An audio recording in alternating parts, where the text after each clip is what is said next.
Hey guys, welcome back in new video. Guys कैसे हैं आप सब? आई होप आप सब ठीक होंगे। गाइस मेरा नाम है सारुद्दीन खान और आप देख रहे हैं अपना यूट्यूब चैनल फार्मेसी वाला। कोई भी सपना साकार करने के लिए सबसे जरूरी है सही कोच का होना। चुनिए फार्मेसी वाला को और करे अपने B pharm and D pharm का सपना साकार। Download the app now. तो आज की जो वीडियो है इस वीडियो से हम स्टार्ट करने वाले हैं फार्माकोलॉजी सेकंड, जो कि बी फार्म 5th सेमेस्टर में है। और आज जो हम कई दिनों बाद से वीडियो अपलोड कर रहे हैं, 10-12 दिन हो चुके हैं और अब आपको रेगुलर वीडियो मिलने वाली है बी फार्म 5th सेमेस्टर की। तो यहाँ पे जो हम स्टार्ट कर रहे हैं फार्माकोलॉजी सेकंड की यूनिट नंबर 1, जो कि है pharmacology of drug acting on cardiovascular system. इसके अलावा जो मेडिसिनल केमिस्ट्री सेकंड है 5th सेमेस्टर की, उसकी 2-3 यूनिट कंप्लीट हो चुकी हैं। उनकी वीडियोज़ को आप देख सकते हैं, प्लेलिस्ट का लिंक आपको डिस्क्रिप्शन में मिल जाएगा। इसके अलावा इंडस्ट्रियल फार्मेसी की भी कुछ वीडियो अपलोडेड है, उनको भी आप चेक कर लेना। एंड आगे ये कंटिन्यूसली आपको लेक्चर्स यहाँ पे मिलते रहेंगे। ठीक है, बात करते हैं यहाँ पे ना कुछ जो नोट्स दे रखे हैं हैंड रिटन, इनको आप डाउनलोड कर सकते हैं। फार्मेसी वाला ऐप आपने डाउनलोड करनी पड़ेगी, उसका लिंक आपको डिस्क्रिप्शन में मिल जाएगा। तो यहाँ पे आज जो हम देखने वाले हैं बेसिकली इंट्रो होने वाला है, मतलब कि जो टॉपिक है यहाँ पे हमारी यूनिट नंबर 1 में। जैसे कि पहले हम समझेंगे कि ये दे रखा है कि pharmacology of drug acting on cardiovascular system, यानी कि जो कार्डियोवैस्कुलर सिस्टम जो होता है उस पर कौन कौन सी मेडिसिन काम करती हैं। आपने पढ़ा होगा जब आपने एचपी पढ़ी होगी कि कार्डियोवैस्कुलर सिस्टम जिसके अंदर हार्ट और ब्लड वेसल्स आती हैं। तो अगर हमारे हार्ट में कोई प्रॉब्लम आ जाती है, कोई डिसीज हो जाती है हार्ट से रिलेटेड, तो वहाँ पे कौन कौन सी मेडिसिन यूज़ की जाती हैं और उनकी पूरी फार्माकोलॉजी समझनी है कि वो कैसे काम करती हैं, क्या मैकेनिज्म होता है, कितनी डोज दी जाती है, फार्माकोकाइनेटिक्स, सारे कुछ वहाँ पे आपने समझना होगा। तो यहाँ पे यही आपने सबसे पहले कार्डियोवैस्कुलर सिस्टम समझना है। फिर यहाँ पे जो आज हम देखेंगे वो है इंट्रोडक्शन टू हीमोडायनेमिक। ये हीमोडायनेमिक क्या है, एंड इलेक्ट्रोफिजियोलॉजी ऑफ हार्ट। हमारा जो हार्ट है वो कैसे काम करता है, वो पुरानी चीज़ आपने रिमाइंड करनी होंगी, रिकॉल करनी होंगी, जो कि आपने एचएपी में और पैथोफिजियोलॉजी में समझी थी। ठीक है, तो इतना हम कवर करेंगे।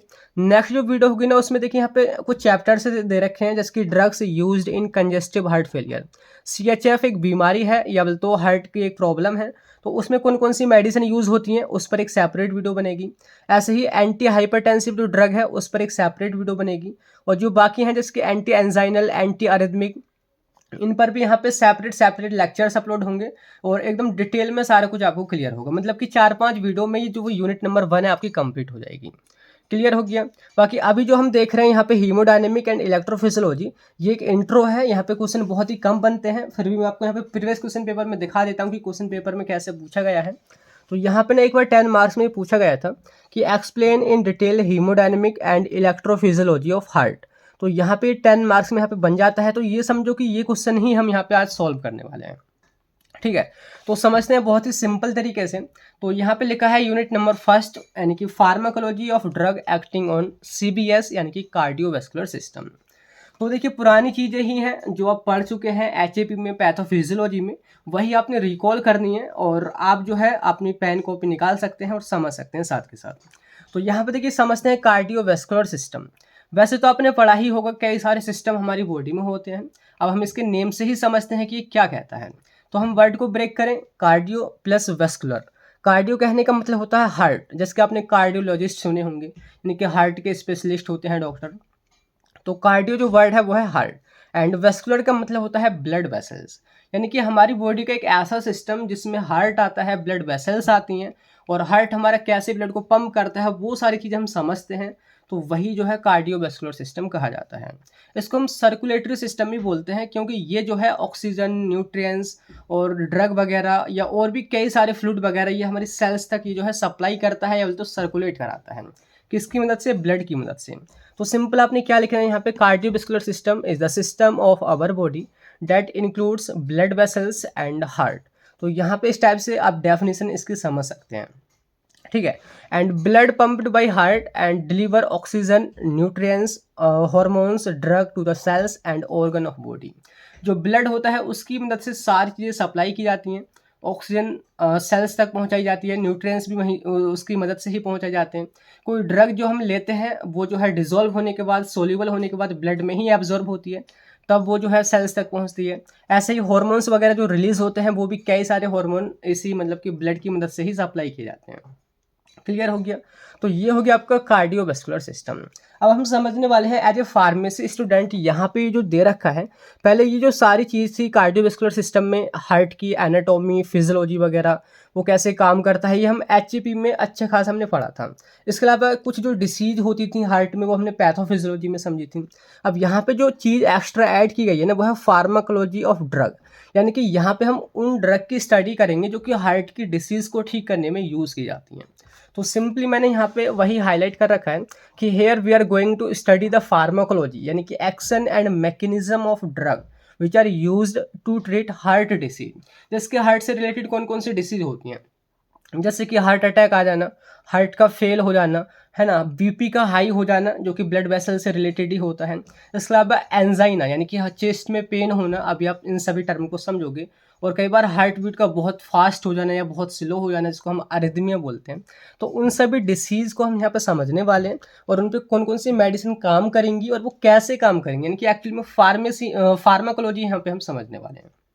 ठीक है, बहुत ही इंटरेस्टिंग यहाँ पे ये होने वाला है। एंड यहाँ पे मैंने आगे लिखा है कि कार्डियोवैस्कुलर सिस्टम को हम सर्कुलेटरी सिस्टम भी बोलते हैं, जिसके मैंने स्टार्टिंग में बता ही दिया था। तो यहाँ पे देखिए अभी जो है आपको क्लियर हो गया हो कि क्या है कार्डियोवैस्कुलर सिस्टम और आपने किस चीज़ के बारे में यहाँ पे समझना है। अब हम देखने वाले हैं जो टॉपिक हमारे सिलेबस में दे रखा है वो है इंट्रोडक्शन टू हीमोडायनेमिक। ये हीमोडायनेमिक क्या होता है पहले उसको समझते हैं, फिर इलेक्ट्रोफिजियोलॉजी समझेंगे हार्ट की। तो देखिए बहुत ही सिंपल है, यहाँ पे हम वर्ड को ही ब्रेक करते हैं और इस तरीके से वर्ड को ब्रेक करके समझना ना थोड़ा इजी हो जाता है, मतलब कि कॉन्सेप्ट रटना नहीं पड़ता, क्लियर हो जाता है। जैसे कि हम यहाँ पे वर्ड को ही ब्रेक करें, हीमो प्लस डायनेमिक। हीमो का मतलब होता है ब्लड एंड डायनेमिक का मतलब होता है मूवमेंट, यानी कि मूव करना। यानी कि हमारी बॉडी में या तो हमारी आर्टरीज में, हमारी वेंस में ब्लड कैसे फ्लो करता है, कैसे मूव करता है, अगर हम उसकी स्टडी करें तो वो हीमोडायनेमिक कहा जाता है। तो सिंपल आप डिफाइन खुद ही कर सकते हैं, वर्ड को ब्रेक करके खुद लिख सकते हैं कि haemodynamic is the study of flow of blood through arteries and veins under force, क्योंकि एक फोर्स लगता है ना, जैसे कि ब्लड पंप किया जाता है हार्ट के द्वारा, एक प्रेशर से वो जो है फेंका जाता है या तो पंप किया जाता है आर्टरीज में। तो उस फोर्स के अंडर हमारी जो वेन्स हैं, हमारी जो आर्टरीज हैं, उसमें कैसे ब्लड बहता है, वही अगर हम स्टडी करें तो वो हीमोडायनेमिक कहा जाएगा।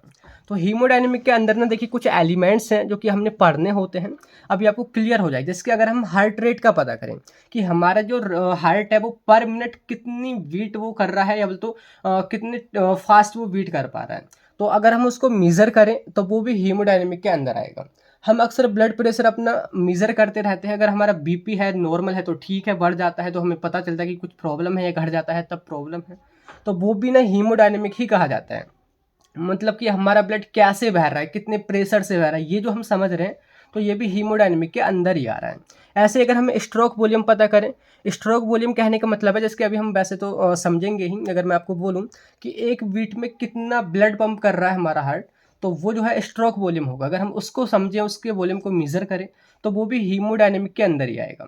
ऐसे ही एक कार्डियक आउटपुट, यानी कि 1 मिनट में कितना ब्लड पंप कर देता है हमारा हार्ट, अगर हम उसको समझें, उसका मेजरमेंट करें, तो वो जो है हमारा वो भी हीमोडायनेमिक के अंदर ही आएगा।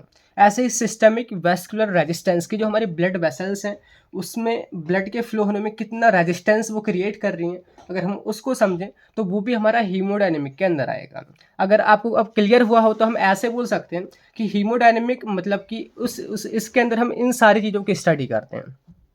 हार्ट रेट का पता करना, ब्लड प्रेशर का पता करना, स्ट्रोक वॉल्यूम का पता करना, कार्डियक आउटपुट का पता करना, सिस्टमिक वेस्कुलर रेजिस्टेंस का पता करना, या ओवरऑल कहें तो हमारा ब्लड जो है कैसे फ्लो करता है हमारी बॉडी में, उसकी स्टडी हीमोडायनेमिक कही जाती है। क्लियर हो गया। तो सिंपली यहाँ पे मैंने देखिए दिखा रखा है कि ये जो आपकी ब्लड वेसल्स है और इसमें जो है ब्लड बह रहा है, ये जो ब्लड है ये इसकी वॉल्स पर एक प्रेशर लगाता है, ये आपको मालूम ही होगा, और इसके रेस्पॉन्स में ये जो वॉल है ये भी अपोजिट प्रेशर लगाती है, इसी को हम ब्लड प्रेशर बोलते हैं, है ना। तो यहाँ पे जो सारी चीज़ें जो मैंने अभी बताई हैं, जैसे heart rate, blood pressure, stroke volume वगैरह, वैसे तो आपको क्लियर हो ही गए होंगे। मैंने यहाँ पे बारी बारी से वही लिख दिए ताकि आपको कुछ भी चीज़ रटनी ना पड़े। तो सिंपली आपने रिकॉल ही करना, हार्ट रेट क्या होता है। देखिए हमारा जो हार्ट है वो एक यूनिट टाइम में या तो 1 मिनट में वो कितनी बार धड़कता है, वही जो है हार्ट रेट कही जाती है। तो heart rate it is the number of heart beat per unit time या तो पर मिनट। तो हमारा जो मतलब कि होता है एवरेज जो है 72 होता है। आपको याद होगा कि हमारा जो हार्ट है वो 72 टाइम्स पर मिनट वो धड़कता है। तो ये आपकी हार्ट रेट होगी। सेकंड यहाँ पे है ब्लड प्रेशर। ब्लड प्रेशर जैसे कि मैंने अभी आपको बताया था कि यहाँ पे जो है ब्लड हमारा ब्लड वेसल्स में बहता है, तो ये प्रेशर लगाता है वेसल्स की वॉल पर। तो यहाँ पे जो प्रेशर लगता है उसी को हम ब्लड प्रेशर बोलते हैं। इसको आप डिटेल में अभी आगे आप पढ़ने वाले हैं। सिंपली आप इतना ध्यान रखें कि यही आपका ब्लड प्रेशर कहा जाता है। तो लिखा है कि it is the pressure that exerted by blood to the inner walls of blood vessel. इसको ना हम मीज़र करते हैं mm/Hg या तो मिलीमीटर ऑफ मर्करी। ठीक है, तो ये जो है दो टाइप्स का होता है, सिस्टोलिक एंड डायस्टोलिक। सिस्टोलिक आपका नॉर्मल 120 होता है, डायस्टोलिक 80 होता है। क्लियर हो गया। तो ये सिंपली आपने पुरानी चीज़ें यहाँ पे रिकॉल करनी है। अब नेक्स्ट टर्म देखिए वो है स्ट्रोक वॉल्यूम। स्ट्रोक वॉल्यूम क्या होता है, देखिए it is the volume of blood that pumped from the left ventricle per beat. कि यहाँ पे देखिए अगर मैं आपको थोड़ा सा रिमाइंड कराऊँ, अपने हार्ट की एनाटोमी पढ़ी होगी कि जो हमारा जो हार्ट होता है ना उसके 4 चैम्बर होते हैं। जैसे कि मैं इस टाइप से बना देता हूँ, मतलब कि 4 कंपार्टमेंट होते हैं, आप ऐसे समझ सकते हैं। ये जो आपका राइट एट्रियम है, RA मैं यहाँ पे शॉर्ट में लिख दे रहा हूँ। ये जो है लेफ्ट एट्रियम है, ये जो है आपका राइट वेंट्रिकल है नीचे, और ये जो है आपका लेफ्ट वेंट्रिकल है। तो हमारा जो मतलब कि शुद्ध या बोले तो प्योर जो ऑक्सीजनेटेड जो ब्लड होता है वो लेफ्ट वेंट्रिकल की मदद से जो है एओर्टा में जाता है। अभी हम सारी वैसे तो इसकी सारी वो समझेंगे एनाटॉमी वगैरह। तो मैं फिलहाल आपको बता दूं कि लेफ्ट जो वेंट्रिकल होता है वो पर बीट यानी कि एक बीट में कितना ब्लड जो है, कितना ऑक्सीजनेटेड ब्लड जो है वो हमारी बॉडी में सप्लाई करता है, तो पंप करता है, तो वही जो है स्ट्रोक वॉल्यूम कहा जाता है। तो लिखना है कि stroke volume is the volume of blood that pumped from the left ventricle per beat. ठीक है, लेफ्ट वेंट्रिकल के द्वारा पर बीट वो कितना ब्लड पंप किया जाता है। तो इसका जो फॉर्मूला होता है वो होता है SV = EDB - ESB। SB बोले तो स्ट्रोक वॉल्यूम, EDB बोले तो and diastolic volume, and ESB बोले तो एंड सिस्टोलिक वॉल्यूम। तो ये सिंपली आपने इतना ध्यान रखना है। ठीक है, अब हम बात करते हैं यहाँ पे नेक्स्ट जो है, देखिए वो है कार्डियक आउटपुट। कार्डियक आउटपुट बोले तो यानी कि हार्ट के द्वारा 1 मिनट में कितना आउटपुट निकल रहा है, कितना ब्लड पंप कर दिया जाता है, वही जो है कार्डियक आउटपुट कहा जाएगा। तो लिखना है कि cardiac output is defined as the amount of blood pumped by each ventricle per minute. यानी कि दोनों जो वेंट्रिकल है, नीचे वाले जो आपके राइट वेंट्रिकल लेफ्ट वेंट्रिकल दोनों जो हैं, उनके द्वारा टोटल कितना ब्लड पंप कर दिया जाता है 1 मिनट के अंदर, तो वही जो है कार्डियक आउटपुट कहा जाता है। तो इसका फॉर्मूला होता है cardiac output equals two stroke volume into heart rate. तो इस तरीके से यहाँ पे आप मेजर कर सकते हैं। ठीक है, अब लास्ट में देखिए एक और टर्म देखिए वो है सिस्टेमिक वेस्कुलर रेजिस्टेंस। देखिए वेस्कुलर बोले तो ब्लड वेसल, रेजिस्टेंस बोले तो कोई रुकावट आ जाना। मतलब कि हमारा नॉर्मली जो है ब्लड यहाँ पे बह रहा है, इस तरीके से ब्लड वेसल्स में ब्लड हमारा बह रहा है, तो ब्लड वेसल्स जो है एक रेजिस्टेंस भी क्रिएट करते हैं ब्लड के फ्लो होने में, जिसकी वजह से जो है ब्लड प्रेशर बढ़ता है या घटता है, तो वही जो है वेस्कुलर रेजिस्टेंस कहा जाता है। तो systemic vascular resistance is the resistance या बोले तो force that cause friction between blood and vessels wall. यानी कि ब्लड के बीच में और जो ब्लड वेसल्स की जो बॉल होती हैं इनके बीच में एक फ्रिक्शन लगता है, रेजिस्टेंस लगता है, वही जो है सिस्टमिक वेस्कुलर रेजिस्टेंस कहा जाता है। ठीक है, तो इसका फॉर्मूला यहाँ पे दे रखा है कि SVR = MAP, इनकी फुल फॉर्म यहाँ पे लिख रखी है, MAP - CBP / CO × 80। तो यहाँ पे देखिए SVR जो है वो सिस्टमिक वेस्कुलर रेजिस्टेंस, जो कि जिसका अभी आप मेजर ही कर रहे हैं। MAP बोले तो मीन आर्टेरियल प्रेशर, यानी कि जो आर्टेरियल में जो प्रेशर होता है अगर हम उनका मीन निकालें, मतलब कि एवरेज निकालें, तो वो यहाँ पे आपने फिल करना है। CBP बोले तो central venous pressure, and CO बोले तो कार्डियक आउटपुट इनटू 80। तो इस तरीके से आप जो है सिस्टमिक वेस्कुलर रेजिस्टेंस को यहाँ पे पता कर सकते हैं। ठीक है, तो यहाँ पे जो है कंप्लीट होता है हीमोडायनेमिक। इस तरीके से आपको क्लियर हो गया हो कि हीमोडायनेमिक क्या होता है, उसमें आप किन चीज़ों के बारे में समझते हैं और वो कैसे मेजर की जाती हैं। तो यहाँ पे इतनी टर्म आपकी कंप्लीट हुई। अब हम यहाँ पे देखने वाले हैं electrophysiology of heart. Electrophysiology of heart यहाँ पे जो है थोड़ा इंपॉर्टेंट हो जाता है, क्योंकि आने वाले जो भी टॉपिक्स हैं सारे जो चीज़ें हैं यहीं से आपको क्लियर होने वाली हैं। वैसे ही सारी चीज़ें आपने पढ़ भी ली होंगी, बस आपने यहाँ पे रिकॉल ही यहाँ पे करने वाले हैं। तो रिकॉल यहाँ पे आपने यहाँ पे करना है। तो यहाँ पे देखिए सिंपली वही जो हेडिंग लिखी हुई है इलेक्ट्रोफिजियोलॉजी ऑफ हार्ट। तो यहाँ पे ना हम वर्ड को ही ब्रेक करते हैं, इलेक्ट्रो प्लस फिजियोलॉजी। इलेक्ट्रो कहने का मतलब है इलेक्ट्रॉन या बोले तो इलेक्ट्रिकल एक्टिविटी, एंड फिजियोलॉजी कहने का मतलब है यानी कि फंक्शनिंग ऑफ हार्ट, यानी कि जो हमारा जो हार्ट होता है वो कैसे इलेक्ट्रिकल इम्पल्स जनरेट करता है, या डायरेक्टली कहें कि वो कैसे कॉन्ट्रैक्ट और रिलैक्स करता है, कैसे ब्लड को वो पंप करता है, वही समझना हमारा इलेक्ट्रोफिजियोलॉजी कहा जाएगा। जैसे कि आपने एनाटॉमी एंड फिजियोलॉजी पढ़ा था। एनाटॉमी जैसे कि होता है एनाटॉमी, तो उसमें हम मोस्टली जो भी ऑर्गन जो होते हैं, ऑर्गन की हम स्ट्रक्चर समझते थे कि उसमें क्या चीज़ होती है क्या नहीं होती है, वो हमारी एनाटॉमी होता था। एंड फिजियोलॉजी होता था कि वो कैसे काम करता है। जैसे कि अगर हम हाथ की बात करें, हमारा जो हाथ है उसमें कौन कौन सी हड्डी होती है, कौन सी मसल होती है, तो वो तो हमारा एनाटॉमी हो गया। अगर हम बात करें वो कैसे काम करता है, कैसे फंक्शन करता है, वो आपका फिजियोलॉजी हो गया। तो यहाँ पे जो आपने समझना है ना, वो ये समझना है कि हमारा जो हार्ट है उसमें कैसे इलेक्ट्रिकल इम्पल्स जनरेट होते हैं, कैसे वो कंडक्ट होते हैं, और कैसे फिर हमारा हार्ट कॉन्ट्रैक्ट और रिलैक्स करता है। क्लियर हो गया।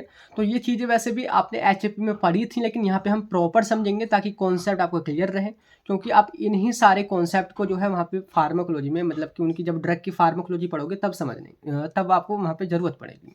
तो यहाँ पे सिंपली अगर हम डिफाइन करें तो लिखा है कि electrophysiology of heart is the study of generation and conduction of electrical impulse in heart, यानी कि हमारे हार्ट में कैसे इलेक्ट्रिकल इम्पल्स जनरेट होते हैं और कंडक्ट होते हैं, वो इलेक्ट्रोफिजियोलॉजी कहा जाता है। इसके अलावा ये आल्सो इंक्लूड करता है कि कैसे हमारा हार्ट कॉन्ट्रैक्ट करता है एंड कैसे हमारा हार्ट रिलैक्स करता है। क्लियर हो गया। तो हमने देखिए यही समझना है कि कैसे इलेक्ट्रिकल इम्पल्स जनरेट होते हैं हार्ट में। उससे पहले आपने समझना हो कि आखिर हार्ट कैसे बना होता है, उसकी थोड़ी आपने एनाटॉमी समझनी होगी, उसके अंदर क्या क्या चीज़ें होती हैं, है ना। डायरेक्टली हम इलेक्ट्रोफिजियोलॉजी नहीं समझ सकते। तो यहाँ पे सिंपल वही हेडिंग है, यानी कि हार्ट। हार्ट क्या होता है? It is a hollow organ, hollow muscular organ. Hollow कहने का मतलब है कि खोखला होता है। जैसे कि मैं यहाँ पे दिखा दूँ, मेरी ड्राइंग इतनी खास अच्छी नहीं है, तो यहाँ पे देखिए आप देखोगे ये जो है इसमें एट्रियम होते हैं और वेंट्रिकल होते हैं, बहुत अच्छी तरीके से अभी हम समझेंगे। लेकिन आप फिलहाल समझो कि इसमें जब ब्लड नहीं होता है तो ये बिल्कुल खोखला होता है, ठीक है। एंड ये जो है मसल से बना होता है, तो इसको हम बोल सकते हैं होलो मस्कुलर ऑर्गन होता है, जो कि ब्लड को पंप करता है। किस में पंप करता है? ब्लड वेसल्स में। और ब्लड वेसल्स पूरी बॉडी में पूरी में फैली होती हैं, और वहाँ पे हर एक ऑर्गन तक, हर एक सेल तक ये ब्लड को पहुँचाती हैं। तो ये सिंपल सा आपने इस तरीके से लिखना है। उसके बाद इसका हम डायमीटर या लेंथ वगैरह के बारे में बात करते हैं। जैसे कि इसकी जो लंबाई होती है वो 10 सेंटीमीटर होती है। अगर हम वेट की बात करें तो एवरेज अगर हम फीमेल के अंदर बात करें तो ये 225 से 250 ग्राम का होता है। हर एक में इक्वल नहीं होता है, मतलब कि अकॉर्डिंग टू पर्सन ये चेंज होता रहता है, कुछ भारी होते हैं कुछ पतले होते हैं, उसके अकॉर्डिंग। तो फीमेल में एवरेज देखा गया कि वो 225 से 250 ग्राम के बीच में यहाँ पे होता है। ऐसे अगर हम मेल की बात करें तो ये जो है 300 से 310 ग्राम के बीच में होता है, यानी कि हम दिल वाले होते हैं। तो ये जो है मतलब मेल में थोड़ा भारी या बोल तो बड़ा होता है, हमारा दिल बड़ा है। तो ये हो गया हमारा हार्ट का वेट एंड उसका साइज़ वगैरह। अगर हम बात करें कि कहाँ पे लोकेटेड होता है, तो पता ही होगा, फील भी कर सकते हैं कि आपके जो दोनों लंग्स हैं, आप हाथ लगा के देख सकते हैं, लेफ्ट साइड में ये होता है और लंग्स के मोस्टली बीच में होता है, यानी कि थोड़ा से कैविटी में ही होता है। तो ये सिंपल सी चीज़ें हैं। अब हम बात करते हैं कि जो हमारा जो हार्ट जो होता है, वो जो मसल होती है ना, वो 3 लेयर से बनी होती है। यानी कि यहाँ पे हमने लिख रखा है कि लेयर्स ऑफ हार्ट, इसकी 3 लेयर होती हैं। एक है आउटर लेयर, एक है मिडल लेयर, एक है इनर लेयर, है ना। मतलब मैं आपको बना करके दिखाऊं तो कुछ इस टाइप से ये होती है। जैसे कि हम इस टाइप से मतलब कि काट कर अगर हम देखें तो एक जो है बाहर की लेयर होती है, जिसकी हमारी बाहर की लेयर होगी। एक जो है बीच में लेयर होती है, बीच में जो लेयर है वो सबसे ज़्यादा बड़ी होती है, और एक हमारी इंटरनल लेयर होती है। तो सिंपल समझे, आउटर लेयर जो है हमारी पेरिकार्डियम कही जाती है, बीच की जो लेयर उसको हम मायोकार्डियम बोलते हैं, जो इनर जो अंदर की जो लेयर उसको हम एंडोकार्डियम बोलते हैं। तो थोड़ा आप यहाँ पे ऐसे समझो कि जैसे कि आप देखोगे जो ब्लैक में है, जो सबसे बाहर जो लेयर है, इसको आप बोलोगे पेरिकार्डियम, है ना। उसके बाद जो ये मैंने इस पर कोई भी मतलब कि पेन वगैरह यूज़ नहीं की है, जो आपको नज़र आ रहा है, इसको हम बोलेंगे मायोकार्डियम, जो कि मतलब बहुत चौड़ी या बोल तो मोटी या बोल सकते हैं। इसके बाद ये जो अंदर में जो है, जो मतलब कि बिल्कुल वेंट्रिकल से चिपटी पड़ी है या बोल तो एट्रियम से चिपटी पड़ी है, तो उसको हम बोलते हैं इनर या बोल तो एंडोकार्डियम लेयर। क्लियर हो गया। तो यहाँ पे आपने इस टाइप से लिखना है। ये सारी चीज़ें आपको रिकॉल ही हो रही हैं, आपने सारी चीज़ें पढ़ रखी हैं। इसके बाद देखिए बात करते हैं कि जो हमारा जो हार्ट होता है उसमें 4 चैम्बर होते हैं। चैम्बर कहने का मतलब है कि उसमें 4 पोर्शन या तो कंपार्टमेंट होते हैं। 2 एट्रिया होते हैं, राइट एंड लेफ्ट, और 2 वेंट्रिकल होते हैं। जैसे कि मैं यहाँ पे आपको दिखा दूँ कि ये जो है राइट एट्रियम है, ये लेफ्ट एट्रियम है। नीचे जो आप देखोगे ये जो है आपका राइट वेंट्रिकल है, ये जो है आपका लेफ्ट वेंट्रिकल। तो टोटल यहाँ पे 4 कंपार्टमेंट या तो 4 चैम्बर हो गए। तो सिंपल सी बातें यहाँ पे हमने लिखी हैं। इसके बाद आप देखोगे यहाँ पे लिखा है कि divided into left and right side by fibrous septum, कि ये जो दोनों चीज़ें जो होती हैं ये बीच में जो है डिवाइड होती हैं। जैसे कि आप देखोगे यहाँ पे डिवाइड कर रखे हैं, इसको हम सेप्टम बोलते हैं। एक फाइब्रस एक लेयर होती है, यानी कि जिसको हम सेप्टम बोलते हैं। उसके बाद देखिए यहाँ पे लिखा है कि heart has 4 valves that permit the flow of blood only in one direction and prevent back flow. कि जो हमारा जो हार्ट होता है ना, उसमें 4 वॉल्व होते हैं। वॉल्व कहने का मतलब है कि जो खुल जाते हैं, बंद हो जाते हैं।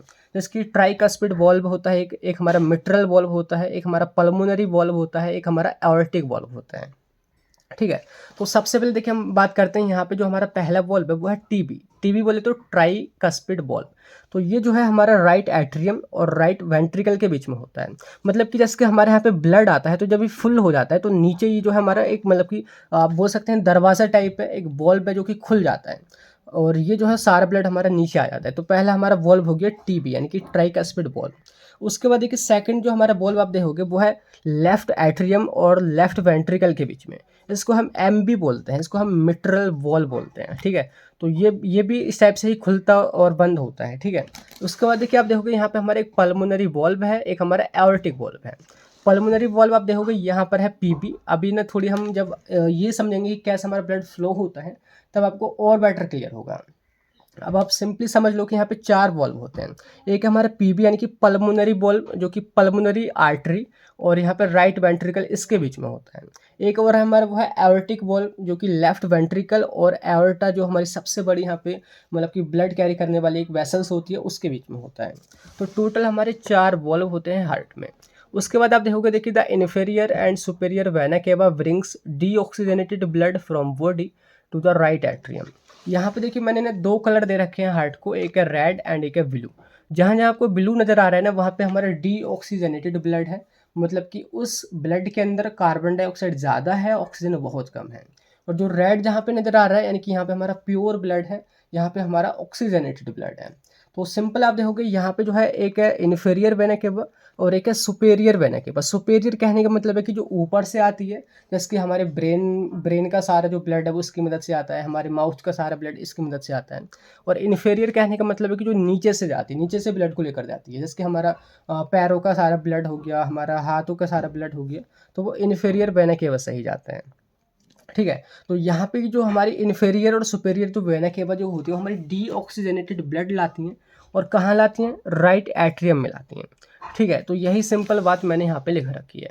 अब यहाँ पे नेक्स्ट पॉइंट आप देखोगे, देखिए वो है the pulmonary artery carries deoxygenated blood from right ventricle to lungs where oxygen and carbon dioxide exchange. तो यहाँ पे आप सिंपल समझो कि ये जो है हमारा हार्ट है। ठीक है, हार्ट हमने अभी बोला था कि वो लंग्स के बीच में होता है, हमारे 2 लंग्स होते हैं लेफ्ट एंड राइट। तो जस्ट एज्यूम करो कि एक लंग्स हमारे यहाँ पर है, एक लंग्स हमारा यहाँ पर है। तो आप जैसे कि एज्यूम करोगे कि यहाँ पे जो आपकी पल्मोनरी आर्टरी है ये जो है डीऑक्सीजनेटेड ब्लड को, यानी कि जो ब्लू कलर में ही है, इसको जो है दोनों लंग्स के पास ले जाती है और दोनों जो लंग्स हैं उसको जो है क्या करते हैं, प्योर करते हैं, या बोले तो उसमें ऑक्सीजन और कार्बन डाइऑक्साइड का एक्सचेंज वहाँ पे होता है। तो ये जो बातें हैं अभी आप जस्ट क्लियर यहाँ पे लिखी हुई हैं उनको समझ लो। अभी हम स्टेप बाय स्टेप भी यहाँ पे क्लियर करेंगे आगे। तो ये आपको क्लियर होगा कि जो हमारी पल्मोनरी जो आर्टरी जो होती है, ये जो है आपको नज़र आ रही है आपकी पल्मोनरी आर्टरी है, इस टाइप से दोनों लंग्स में जाएंगी, इधर भी जाएगी और इधर भी जाएगी। तो हमारा राइट एट्रियम से राइट वेंट्रिकल में ब्लड आएगा, इस टाइम से सॉरी राइट एट्रियम से राइट वेंट्रिकल में ब्लड आएगा। और ये जो आपको एरो नज़र आ रहा है कि ये जो है हमारा कहाँ पे जाएगा, ये दोनों लंग्स में जाएगा डीऑक्सीजनेटेड ब्लड। उसके बाद हमारा लंग्स इसको प्योर कर देगा। देन यहाँ पे आपको एक नेक्स्ट पॉइंट मिलेगा कि the pulmonary veins bring oxygenated blood to the left atrium and further aorta carries it into body. कि यहाँ पे आपको 4 पल्मोनरी वेन्स नजर आएंगी। 2 जो पल्मोनरी वेन्स हैं वो इस टाइप्स में इस तरफ होंगी लेफ्ट लंग्स की तरफ, और 2 जो है वो हमारी राइट लंग्स की तरफ होंगी।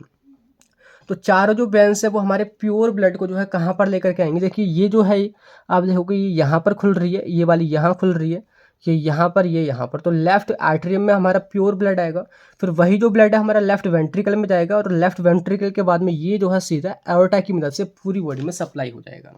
तो ये ना आपने ओवरव्यू देखा है। अभी ना हम इसी को एकदम मतलब क्लियर एकदम स्टेप बाय स्टेप समझेंगे कि आखिर कैसे हमारा जो हार्ट है उसमें ब्लड फ्लो करता है या तो कैसे पंप किया जाता है। क्लियर हुआ? तो यहाँ पे आप ये डायग्राम आपको आई होप क्लियर हो ही रहा होगा। बाकी एक और चीज़ मैं आपको यहाँ पे मेंशन कर दूँ कि इसके अंदर ना ऐसे नोड और ए बी नोड भी होते हैं, कि जो हमारा जो हार्ट होता है उसमें SA node and A V node present होते हैं जो कि इलेक्ट्रिकल इम्पल्स को जनरेट करते हैं। आपने एक चीज़ नोटिस की होगी, कई बार रील वगैरह देखी होंगी, कोई वीडियो देखी होगी कि अगर हम हार्ट को अपनी बॉडी से बाहर निकाल देते हैं ना, वो फिर भी धड़कता रहता है ना। अगर हम और किसी मसल की बात करें, जैसे लाइक हमारी स्केलेटल मसल है, तो हमारी जो हमारा मतलब कि ब्रेन जो होता है, हमारा बोले तो नर्वस सिस्टम होता है, उसके द्वारा ही वो कॉन्ट्रैक्ट और रिलैक्स की जाती हैं। लेकिन जो हमारा हार्ट जो होता है, उसमें खुद का सिस्टम होता है, उसमें खुद का SA नोड होता है। ऐसे नोड कहने का मतलब है कि ऐसी सेल्स का गुच्छा होता है जो खुद इलेक्ट्रिकल इम्पल्स जनरेट करते हैं। वो ब्रेन पे डिपेंड नहीं होता, उसको कोई भी स्पाइनल कॉर्ड या ब्रेन कंट्रोल नहीं करता। हाँ, उनकी एक्टिविटी को कम या ज़्यादा कर सकता है, लेकिन वहाँ पे वो इम्पल्स जनरेट नहीं करता। इम्पल्स जो है जनरेट जो करता है वो हमारा ऐसे नोड करता है। ऐसे नोड को ना हम पेस मेकर भी बोलते हैं, यानी कि जो यहाँ पे कॉन्ट्रैक्शन और रिलैक्सेशन कराता है। इसके अलावा एक AB नोड होता है। AB नोड भी ऐसे नोड की ही हेल्प करता है, मतलब कि सबसे ज़्यादा जो इलेक्ट्रिकल इम्पल्स यहाँ पे जनरेट होते हैं, फिर ये सर्कुलेट होते हैं AB नोड की तरफ। तो ये चीज़ें अभी आपने यहाँ पे क्लियर करनी होंगी।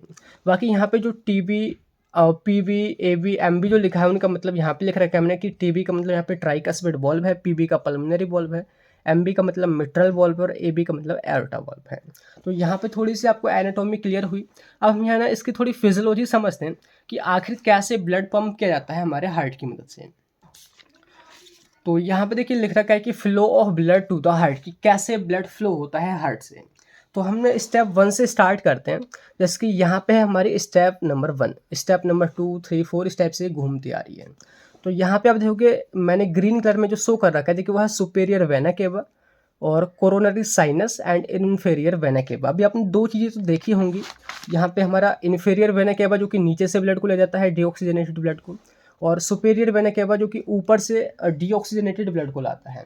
तो ये दोनों जो है हमारी ये चीज़ होगी। एक हमारे कोरोनरी साइनस, यानी कि जो हार्ट खुद भी ब्लड यूज़ करता है, उस ब्लड को जो है कोरोनरी साइनस जो है वो भी राइट एट्रियम के अंदर जो है वो डालती है, या तो वहाँ पर जाके छोड़ती है।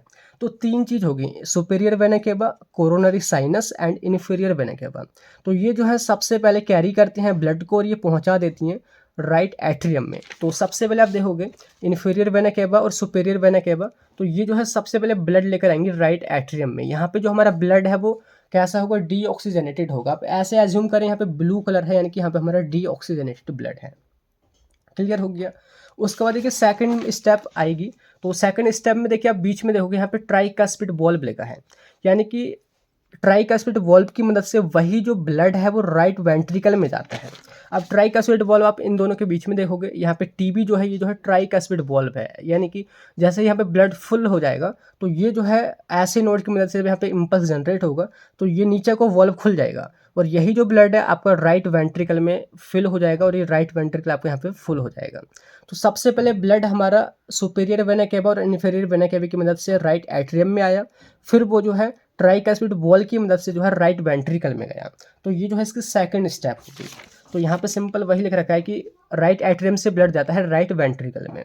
उसके बाद वही जो ब्लड है पल्मोनरी वॉल्व के थ्रू होता हुआ वो पल्मोनरी आर्टरीज में जाता है। तो यहाँ पे देखोगे PB जो है पल्मोनरी वॉल्व, ये जो है राइट वेंट्रिकल से कनेक्ट है। अब यही जैसे कि ये खुलेगा तो हमारा ब्लड जो है इसी पल्मोनरी आर्टरी में चला जाएगा। एक आर्टरी हमारी लेफ्ट जो लंग है उसमें जाएगी, एक हमारी राइट लंग में जाएगी। ठीक है, ये भी हमारे डीऑक्सीजनेटेड ब्लड को ही लेकर जाएगा। तो ये आपकी तीसरी स्टेप हो गई। उसके बाद जो हमारा जो ब्लड है वो पहुंच जाएगा लंग में। ठीक है, लंग्स का काम होता है ऑक्सीजन लेना और कार्बन डाइऑक्साइड को बाहर फेंकना। तो ये जो है ब्लड यहाँ पे प्योर होता है, अब तो CO2 बाहर निकाली जाती है और ऑक्सीजन ब्लड के अंदर कैरी की जाती है। तो इसके बाद देखिए जो हमारे लंग्स जो है हमारे ब्लड को जो है प्योर कर देता है।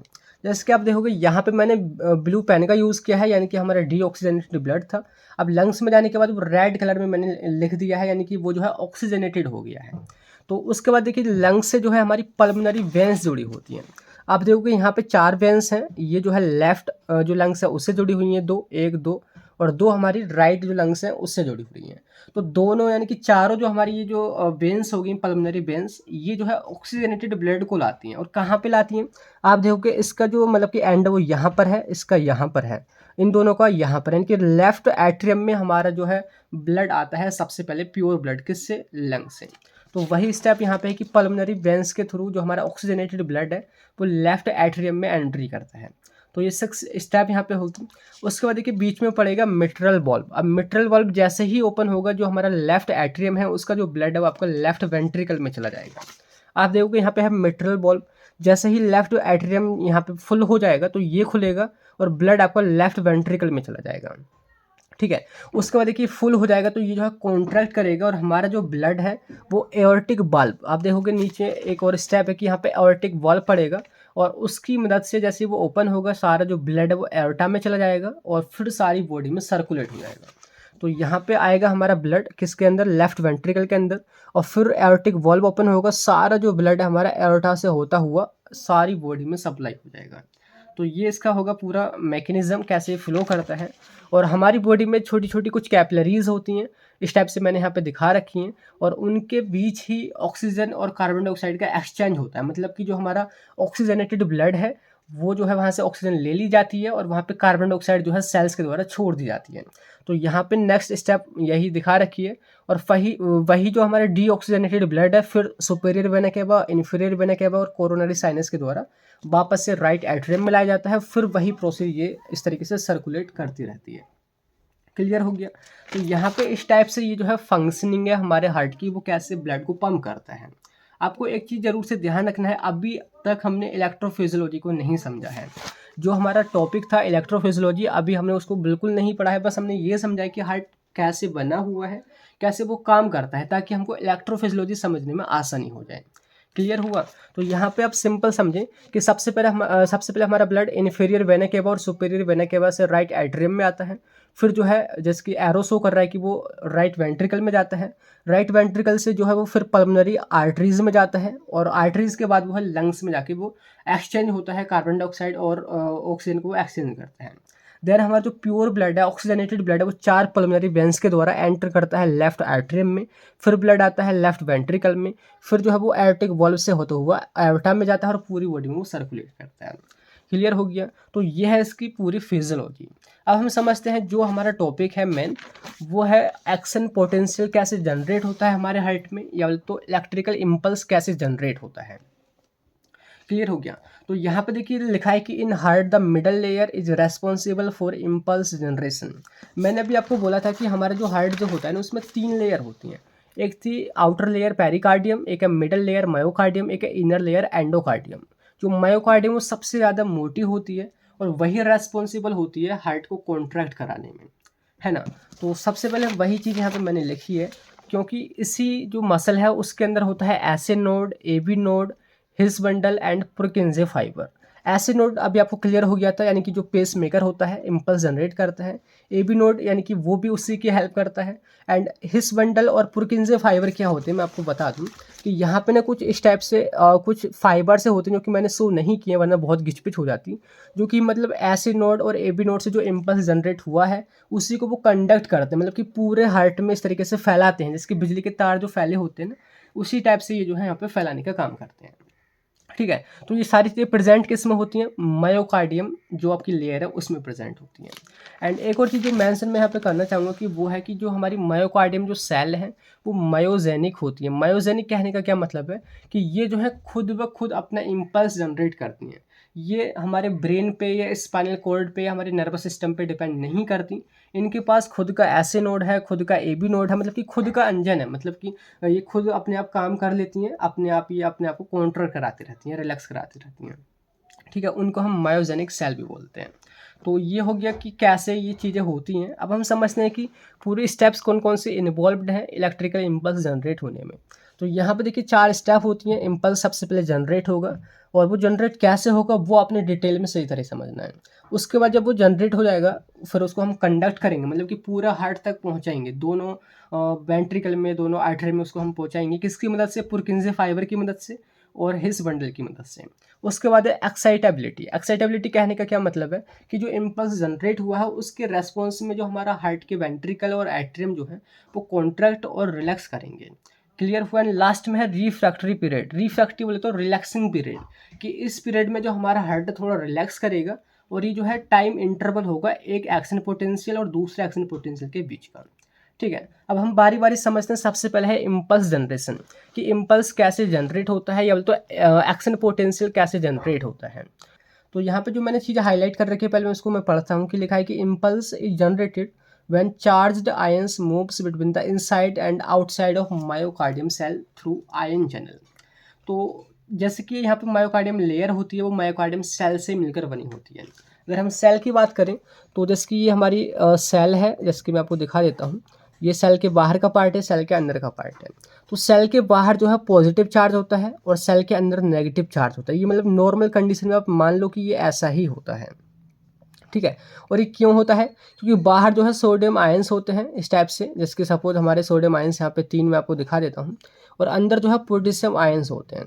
लेकिन जो सोडियम आयन है वो बाहर ज़्यादा होते हैं in comparison to potassium ion. जैसे कि हम अगर ये 3 सोडियम आयन है, अगर हम नेट चार्ज की बात करें तो यहाँ पे 3 जो है पॉजिटिव होगा और यहाँ पे 2 ही होंगे। मतलब कि आप देख सकते हैं प्लस माइनस यहाँ पे आपको इस तरीके से नजर आएगा। तो जब भी देखिए, अगर हम बात करें नॉर्मल जो हमारी सेल होती थी, अगर आपने नर्वस सिस्टम में पढ़ा हो, तो वहाँ पे तो बाहर से कोई भी स्ट्रेस या स्टिमुलस मिलता था।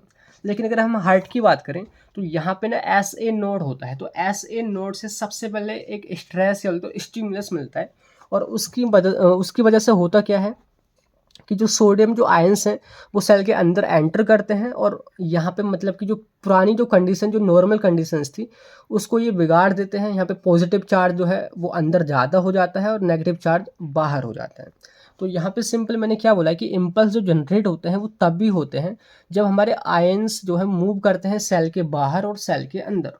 इतनी सी बात मैंने यहाँ पे लिखी है। क्लियर हुआ? और एक और चीज़ लिखी है कि जो एक्शन पोटेंशियल जो जनरेट होता है हार्ट में, जो इनिशिएट होता है, वो एस ए नोड की सेल के द्वारा होता है। एस ए नोड अभी जो हमने देखा था यहाँ पे राइट एट्रियम में, यहाँ पे एस ए नोड है। तो इसमें जो भी सेल्स होती हैं सबसे पहले यही यहाँ पे स्टिमुलस देती हैं, और उसकी मदद से ही या तो उसकी वजह से ही जो पूरा जो हार्ट है उसकी जो यहाँ पे मतलब कि जो सारी सेल्स हैं उसमें इस टाइप से आयंस जो है एक्सचेंज होते हैं। क्लियर हो गया? तो ये यहाँ पे मैंने स्टार्टिंग में बात बोली है। अब यहाँ पे जो है ये 4-5 फेजेस में होता है, तो इनको हम समझते हैं। उससे पहले मैं आपको यहाँ पे एक ग्राफ से समझा देता हूँ। आपको याद भी आया होगा, ये जो ग्राफ है इसी को हम बोलते हैं इलेक्ट्रोफिजियोलॉजी ऑफ हार्ट। ठीक है, तो यहाँ पे देखिए मैंने पोटेंशियल दिखा रखा है, यानी कि एम्बी यानी कि मिली वोल्ट में। पोटेंशियल बोले तो प्लस और माइनस का डिफरेंस यहाँ पे मतलब कि वोल्ट में। टाइम यहाँ पे मतलब कि मिली सेकेंड में दिखा रखा है। तो आप नॉर्मली समझो कि जैसे कि अभी जो है ना हमारी ये नॉर्मल कंडीशन इस टाइप से होती है सेल की, किसकी? मायोकार्डियम सेल की, कि बाहर पॉजिटिव चार्ज होता है, अंदर नेगेटिव चार्ज होता है। तो इस टाइम पे जो हमारा रेस्टिंग फेज में जो हमारा पोटेंशियल जो होता है वो होता है -90। -90 पे कोई भी इम्पल्स जनरेट नहीं हो सकता। अगर आपने इम्पल्स को जनरेट कराना है तो आपने जो है पोटेंशियल को बढ़ाना होगा, मतलब कि -90 से और कम करना होगा, जैसे कि -70, -60, -50 इस तरीके से। ये माइनस में है, लगातार अगर आप ऊपर को उठाओगे तो ये कम होता जाएगा, यानी कि पॉजिटिव में आता जाएगा। ठीक है, तो यहाँ पे जो है थ्रेशोल्ड दे रखा है -70 की, कम से कम -70 तक आप पोटेंशियल को पहुँचा दो और आपका जो है इम्पल्स जनरेट हो जाएगा। तो होता क्या है कि यहाँ पे जो हमारे सोडियम जो आयंस होते हैं, जब भी स्टिमुलस मिलता है तो ये जो है सोडियम चैनल की मदद से एंटर करते हैं। मैं यहाँ पे आपको लिखकर बता देता हूँ कि यहाँ पे एक होता है हमारा सोडियम चैनल, Na+ का चैनल दिखा देता हूँ। एक हमारा होता है यहाँ पे पोटेशियम चैनल, K+ का चैनल होता है। एक हमारा कैल्शियम गेटेड चैनल होता है, और एक हमारा होता है सोडियम पोटेशियम एटीपेज पंप। ये हर एक सेल में प्रेजेंट होते हैं, है ना। तो होता क्या है, जैसे ही स्टिमुलस मिलता है एसए नोड से, तो हमारे जो सोडियम जो आयंस हैं वो सेल के अंदर एंटर करते हैं, किसकी मदद से? सोडियम चैनल की मदद से। जैसे ही यहाँ पे सोडियम आयन अंदर आएंगे तो होगा क्या, बाहर हमारा एक ही सोडियम बचेगा और अंदर जो है बहुत ज़्यादा पॉजिटिव चार्ज आ जाएगा। मतलब कि बाहर नेगेटिव चार्ज आ जाएगा और अंदर जो है पॉजिटिव चार्ज हो जाएगा, है ना। तो यही देखिए फर्स्ट स्टेप होती है, इसको हम जीरो फेज बोलते हैं। यहाँ पे हमारे टोटल 4-5 फेज हैं, जिसकी मैंने यहाँ पे लिख रखा है। पहले हम समझ लेते हैं zero phase, phase 0, phase 1, phase 2, phase 3, phase 4। तो यहाँ पे हमारा फेज 0 जो होता है उसमें सोडियम आयन इन, मैंने लिख रखा है ना सोडियम इन, यानी कि सेल के अंदर सबसे पहले सोडियम एंटर करता है, उसकी वजह से होता है डीपोलराइजेशन। डीपोलराइजेशन किसको हम बोलते हैं? जैसे कि हमारी जो नॉर्मल जो कंडीशंस थी वो बाहर प्लस था, अंदर माइनस था, तो इसको हम पोलराइड बोलते हैं, या बोले तो पोलरिटी बोलते हैं, है ना। लेकिन जस्ट अपोजिट हो जाए तो इसको हम डीपोलराइज्ड बोलते हैं। तो जस्ट जैसे ही अपोजिट होता है तो इसको हम बोलते हैं डीपोलराइजेशन। ठीक है। डीपोलराइजेशन होगा, लगातार आपका जो यहाँ पे पोटेंशियल है वो बढ़ता जाएगा बढ़ता जाएगा बढ़ता जाएगा और वो जो है पॉजिटिव में पहुंच जाएगा। इस टाइप में यहाँ पे जो हमारा कॉन्ट्रैक्शन होता है हमारी नॉर्मल सेल्स के अंदर, ठीक है। उसके बाद देखिए हमारा आता है फेज 1। फेज 1 में क्या होगा, हमारा जो सोडियम जो आयन चैनल ओपन हुए थे वो तो हो जाएंगे बंद। अब हमारा पोटेशियम आयन और क्लोराइड आयन जो चैनल है वो ओपन होगा। देखिए जैसे कि अगर मैं नॉर्मल दिखाऊं, यहाँ पे मैं आपको इस टाइप से दिखा देता हूँ दूसरा बना करके, कि यहाँ पे पोटेशियम आयन है, यहाँ पे क्लोराइड आयन और हमारा कैल्शियम आयन चैनल भी होता है, ठीक है। तो अभी जैसे कि जब हमारा डीपोलराइज्ड हो गया है तो सोडियम आयन यहाँ पे हमारे 2 एंटर कर गए हैं, 2 सोडियम आयन है, 2 पोटेशियम आयन है। अब ये जो है केवल एक ही सोडियम आयन बाहर बचा हुआ था, यहाँ पे हमारा नेगेटिव था, अंदर हमारा पॉजिटिव हो गया था। कब? जब हमारा डीपोलराइजेशन फेज हुआ। अब इसी को वापस से मेंटेन करने के लिए जो हमारा पोटेशियम जो आयन है ये पोटेशियम चैनल की मदद से बाहर निकलते हैं, यानी कि एक पोटेशियम यहाँ पे आ गया, एक पोटेशियम हमारा यहाँ पे आ गया। अब देखिए आप यहाँ पे आप देखोगे बाहर फिर पॉजिटिव चार्ज हो जाएगा, अंदर फिर माइनस से नेगेटिव चार्ज हो जाएगा। इसको हम बोलते हैं रीपोलराइजेशन, कि दोबारा से पोलराइजेशन किया जा रहा है, किसकी मदद से? पोटेशियम आयन की मदद से। तो यहाँ पे पोटेशियम आयन बाहर निकलते हैं, आउट होते हैं सेल से, क्लोराइड आयन भी आउट होते हैं और यहाँ पे हमारा रीपोलराइजेशन होता है। तो ये जो है सेकंड स्टेप है। उसके बाद देखिए क्या होता है, जैसे ही रीपोलराइजेशन होगा आपका जो है पोटेंशियल कम होता जाएगा, धीरे धीरे आपका पोटेंशियल कम होगा। फिर जो है आपका कैल्शियम आयन चैनल ओपन होगा और कैल्शियम आयन आपके सेल के अंदर एंटर करेंगे। जैसे ही कैल्शियम आयन अंदर आएंगे, कैल्शियम पे भी 2 पॉजिटिव चार्ज होते हैं जैसे, लेकिन ये बहुत ही स्लो आते हैं, बहुत ही कम आते हैं। जैसे ही कैल्शियम आयन अंदर आएंगे तो लगातार फिर आपका जो है पॉजिटिव चार्ज अंदर बढ़ेगा और नेगेटिव चार्ज आपका जो है बाहर हो जाएगा। मतलब कि दोबारा से डीपोलराइजेशन ये कराने की कोशिश करेगा लेकिन पूरी तरीके से नहीं करा पाएगा। तो ये जो है इस टाइप से मैंने यहाँ पे दिखा रखी, कैल्शियम आयन एंटर करते हैं, ये हमारा सेकंड फेज होता है और इसको हम प्लेटो फेज भी बोलते हैं, ठीक है। अब जैसे प्लेटो फेज जो होता है उसके बाद में कुछ टाइम बाद हमारा कैल्शियम आयन बंद हो जाता है। जैसे ये बंद होगा दोबारा से हमारा पोटेशियम आयन चैनल ओपन होता है और लगातार पोटेशियम को बाहर बाहर फेंकता रहता है। उसको हम बोलते हैं हाइपर पोलराइजेशन, मतलब कि बहुत ज़्यादा पोटेशियम आयन को बाहर फेंक देता है और भी ज़्यादा पोलराइजेशन हो जाता है। तो पोटेशियम आयन आउट होते हैं, इसको हम हाइपर पोलराइजेशन बोलते हैं। और लास्ट में जो है ये इतना पोटेशियम आयन को बाहर फेंक देता है कि जो हमारा पूरी जो सेल है, सेल मेम्ब्रेन जो है वो रेस्टिंग फेज में चली जाती है, जो स्टार्टिंग में जो थी उसी फेज में जो है वापस चली जाती है। मतलब कि बाहर पॉजिटिव चार्ज आ जाता है और अंदर नेगेटिव चार्ज आ जाता है।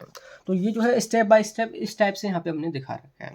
अब बारी बारी से यहाँ पे वही लिख रखा है कि देखिए फेज 0 जो होता है, फेज 0 में हमारा सबसे पहले सोडियम आयंस जो है वो एंटर करते हैं सेल के अंदर। जैसे ही वो एंटर करेंगे वहाँ पे जो है वो वोल्टेज को इंक्रीज कर देंगे, जैसे कि यहाँ पे इसकी मैंने दिखा रखा है कि पहले जो है -90 मिली वोल्ट था। अब जैसे ही सोडियम आयन यहाँ पे एंटर करे तो यहाँ पे कम हो गया, -70 हो गया, -60 हो गया, -50 हो गया, मतलब पॉजिटिव में पहुँच गया। तो ये जो है फेज़ 0 हो गया। अगर हम फेज़ 1 की बात करें तो यहाँ पे सोडियम आयन चैनल तो बंद हो जाता है, इनएक्टिवेट हो जाता है। उसके बाद पोटेशियम चैनल ओपन होता है और पोटेशियम आयन बाहर जाते हैं सेल के। आप देखोगे यहाँ पे फेज़ 1 में पोटेशियम आयन जो है वो बाहर जाते हैं, सेल के बाहर जाते हैं और यहाँ पे रीपोलराइजेशन होता है, दोबारा से पोलराइजेशन होता है। क्लियर हो गया। उसके बाद यहाँ पे फेज सेकंड, इसको हम फेज सेकंड इसको हम प्लेटो फेज भी बोलते हैं। यहाँ पे हमारे कैल्शियम चैनल आयन ओपन होते हैं, मतलब कि कैल्शियम चैनल ओपन होते हैं और कैल्शियम आयन सेल के अंदर एंटर करते हैं और ये दोबारा से जो है डीपोलराइजेशन कराने की कोशिश करते हैं लेकिन पूरी तरीके से नहीं होता है। तो ये हमारा प्लेटो फेज कहा जाता है। प्लेटो फेज के बाद में आता है फेज नंबर 3 जिसको हम हाइपर पोलराइजेशन बोलते हैं। इसमें कैल्शियम चैनल आयन बंद होते हैं और लगातार हमारा पोटेशियम आयन जो है वो सेल के बाहर फेंके जाते हैं और यहाँ पे बहुत ज़्यादा बाहर निकलने की वजह से हो जाता है हाइपर पोलराइजेशन, ठीक है। और लगातार आपका जो मतलब कि जो पोटेंशियल जो था वो मिली वोल्ट में वो लगातार यहाँ पे कम होता जाता है और वही रेस्टिंग फेज यानी कि जो स्टार्टिंग में जो था उसी पे वापस आ जाता है और उसी को लास्ट वाले फेज़ को हम रेस्टिंग फेज़ बोलते हैं कि जो हमारी सेल मेम्ब्रेन है, जो सेल जो है वो अपनी पुरानी अवस्था में वापस लौट आती है। तो यहाँ पे ये इतनी जो चीज़ हुई ना इसको हम एक एक्शन पोटेंशियल बोलते हैं, ठीक है।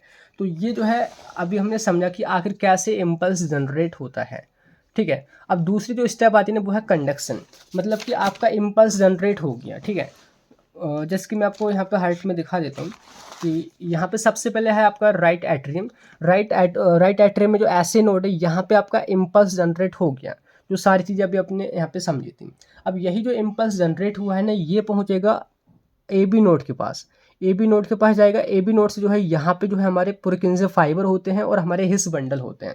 मतलब कि आप समझ सकते हैं कि यहाँ पे ब्रांचिंग होती है, जैसे कि हमारे तार से हम बिजली पहुँचाते हैं जगह जगह, ऐसे ही ये हमारा एक प्लेटफॉर्म है, या तो यहाँ पे एक हमारा बड़ा बिजली घर है, यहाँ से लगातार सप्लाई की जाती है पूरे हाइट को, मतलब कि उसी को हम बोलते हैं कंडक्शन, मतलब कि जगह जगह पहुँचाना।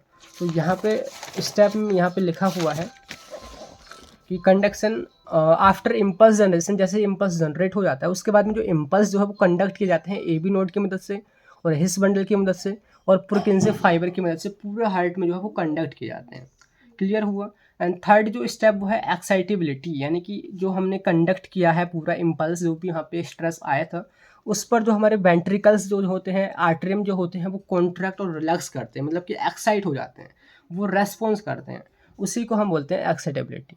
एंड लास्ट में है रिफ्रैक्टरी पीरियड। जैसे ही एक बीट कंप्लीट होती है उसके बीच में थोड़ा सा मतलब कि वो गैप लेता है, हमारा हार्ट रेस्ट करता है, तो वही हमारा रिफ्रैक्टरी पीरियड कहा जाता है। It is the minimum interval between two action potential, दो एक्शन पोटेंशियल के बीच में मिनिमम इंटरवल को हम रिफ्रैक्टरी पीरियड बोलते हैं। जिसकी यहाँ पे जो हमारा एक्शन पोटेंशियल है वो लगातार इस टाइप से होता है 4-5 स्टेप में, और होने के बाद में थोड़ा सा वहाँ पे वो वेट करता है, मतलब कि नेक्स्ट एक्शन पोटेंशियल जनरेट होने में, तो उसी टाइम इंटरवल को हम बोलते हैं रिफ्रैक्टरी पीरियड। क्लियर हो गया। तो एक्चुअली में ये है इलेक्ट्रोफिजियोलॉजी ऑफ हार्ट, कि कैसे हार्ट में इलेक्ट्रिकल इम्पल्स जनरेट होता है, कैसे कंडक्ट होता है, फिर वो कैसे कॉन्ट्रैक्ट एंड रिलैक्स करते हैं। तो आई होप ये जो लेक्चर है आपको सारा कुछ यहाँ पे क्लियर हो गया होगा। तो यहाँ पे अभी जो हमने समझा है सारा कुछ वो देखा है कि क्या है haemodynamic and electrophysiology of heart and cardiovascular system में आपने सारा कुछ क्या पढ़ना है वो अभी हमने यहाँ पे कवर करा है। नेक्स्ट वीडियो में हम देखने वाले हैं drugs used in congestive heart failure.